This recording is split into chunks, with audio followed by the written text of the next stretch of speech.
So we have got a statement which is going to be read here by Honorable Eugene Wamalwa and Madam Martha Karua. Eugene. Thank you. Thank you very much, ladies and gentlemen of the press. This is our statement from the Azimio Summit, and it's titled Azimio Marches On. The summit, which is the top decision-making organ of Azimio One Kenya Coalition Party, has held a meeting today under the chairmanship of the Right Honorable Raila Odinga. Being the first this year, the meeting focused on 4 main agenda items, namely review of the previous year, briefing on the government's budget-making process, position on public interest litigation, and the way forward. In attendance, as you can see before you, apart from our leader, we have his deputy, the Honorable Martha Karua, yours truly, Honorable Mwangi Wairia, Honorable Wycliffe Oparanya, Honorable Peter Munya, Honorable Jeremiah Kioni, Honorable Nderitu Mreithi, Honorable Zakayo, and Honorable Opiyo Wandayi.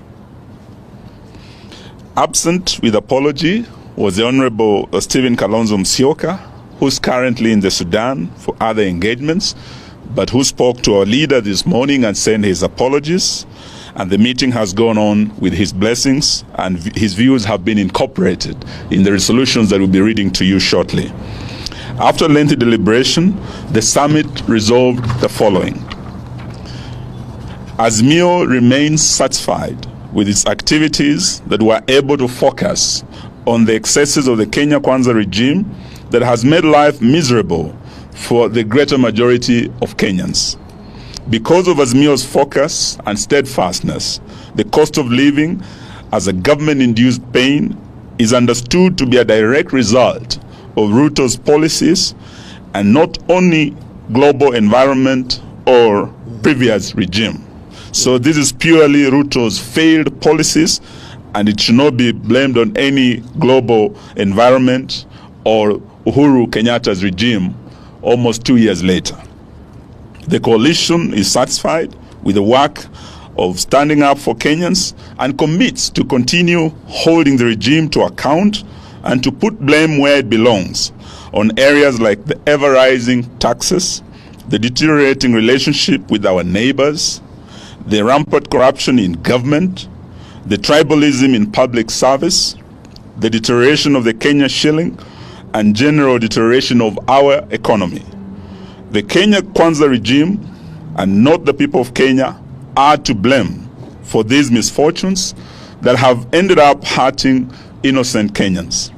Azimio deeply regrets the loss of lives during the peaceful protests, continues to hold the government responsible for these needless deaths, and promises that the deaths shall never be in vain. The coalition has weathered several vigorous attempts by the Ruto administration to create disunity and splits in its ranks. Unity is an achievement the coalition will guard jealously to be able to continue fighting for Kenyans as one united front. Because the coalition has been able to stand up and stand together, Kenyans have regained their voice, their courage, and are standing up to the bullies in this regime. Kenyans are standing up in very remote parts of the country to tell off the government on its lies and its insensitivity to the people. We encourage Kenyans to continue manifesting courage and call out this regime. We will stand with all Kenyans expressing such courage and determination to take back our country. The coalition is happy and proud of the performance of its members of parliament and on all critical national issues. When it has mattered, even where the members have been outnumbered, they have expressed themselves clearly and candidly on such issues as the Finance Act 2023, and Kenyans will remember that there were 88 loyal members of Azimio who stood with them, and there are 176 who voted yes, and that is why they are suffering today. Kenyans will remember their voices also of Azimio legislators on the housing levy, on the deployment of the police to Haiti and the general state of the economy. Over time, we have been vindicated.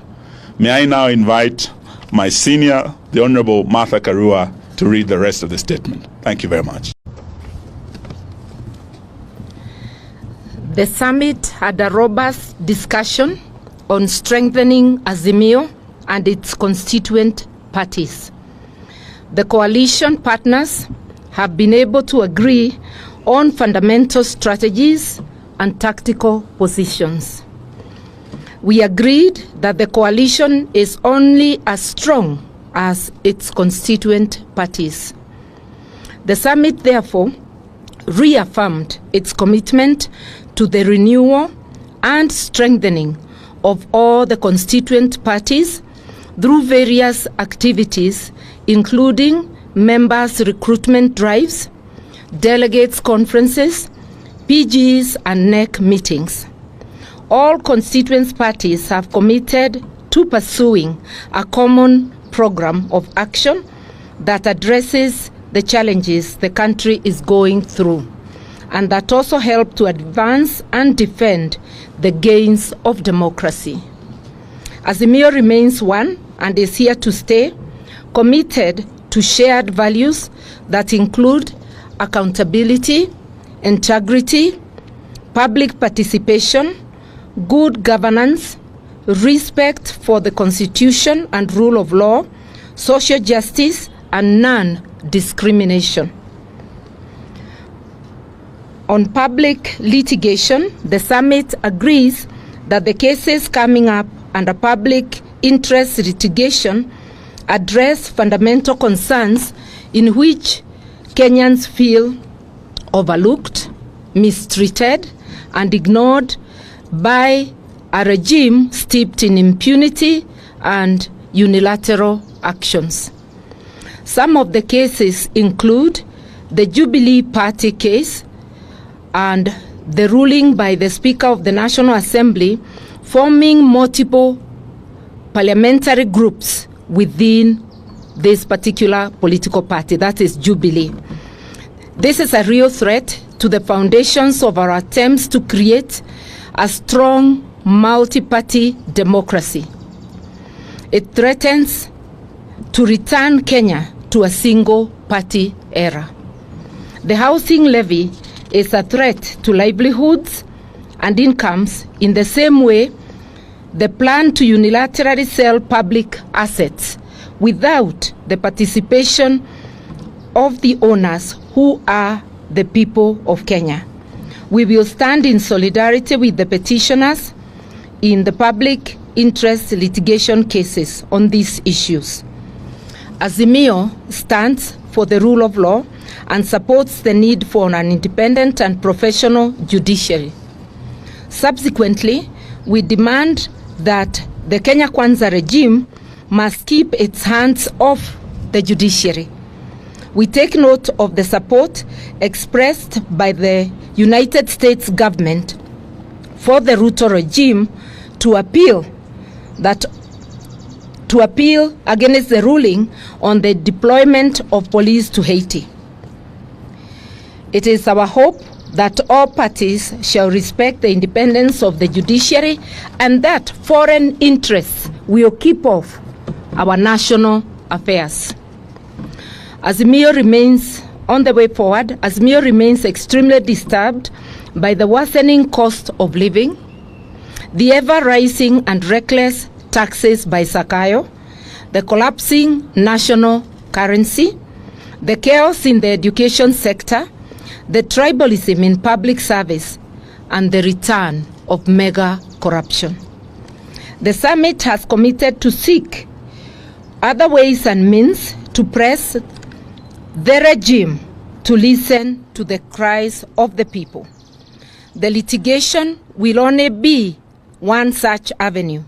Other ways are being worked on, whose ultimate goal is to force the regime to be sensitive to the tribulations of the people and to enable the people to take such steps as they may deem necessary, remembering that they have the residual power and sovereignty for the people to be able to rid themselves of this yoke put by the regime. Just like the donkey spoke to Balaam in the Bible, the donkey is now telling Zakayo, enough is enough. We thank you. Thank you very much. Thank you very much. Asanteni sana. Let's move.